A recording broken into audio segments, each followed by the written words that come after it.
So we've done kind of like the best controllers just before. I know you guys have got lots of things to talk about, but let's just have a very quick worst controllers. I'm sorry, I'm gonna have to say the Nintendo 64 controller has to be in that.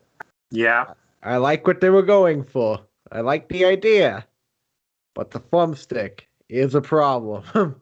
And when they released those Now, gloves because of bloody hands and the thumbstick goes out, I don't want to have to do it, but I have to put the N64 controller on that list. no, I agree. I agree. You can actually buy a mod for an N64 controller that puts a GameCube style thumbstick instead of that long, tall thumbstick inside of the controller, and it makes a world of difference to the actual controller, but it is still very hard to play with today. now, I know this is very, very controversial, but the PlayStation 1 controller, the original PlayStation 1 controller without the thumbsticks, it's just way too small for me. I kind of have big hands, and controlling it doesn't feel good to me.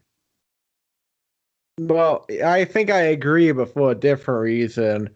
I just think navigating a three-dimensional space without without proper thumbsticks just doesn't work. And there's a reason they added the sticks to the PlayStation 1 controller. Yeah. Can I add my worst? Just because I'm looking at two of them now. Yeah. And I suppose some people would class this as a peripheral, but because it plugs straight into the controller port, I'm going to class it as a controller.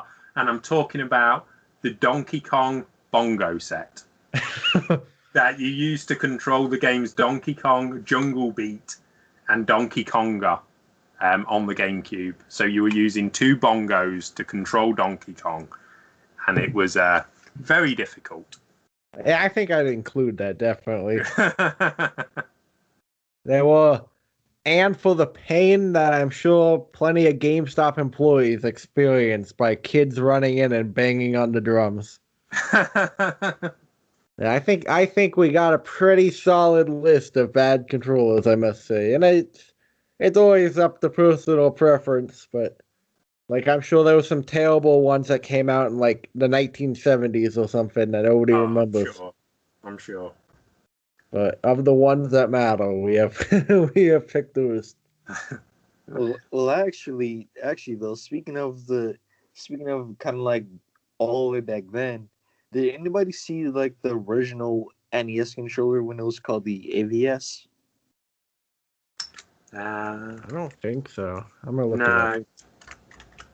That controller looks really, really uncomfortable.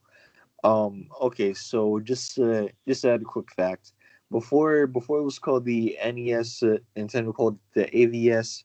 It came with a keyboard, mouse, cassette thing. I forgot what it was called. Shit! And yeah, I'm looking at it now. And a few other things. Yeah, the controller just looks uncomfortable. Yeah, it looks weird. Yeah.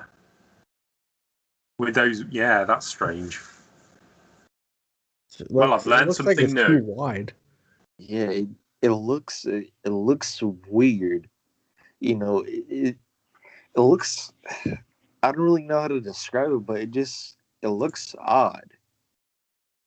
I'm glad Nintendo released the NES as it is, the regular controller, because holding that it might just get uncomfortable. Like I know holding the NES controller may seem uncomfortable, but that, yeah. Yeah, plus for some reason, just by looking at it, like the red buttons, they don't look appealing to use. Yeah, man, it just looks bad. But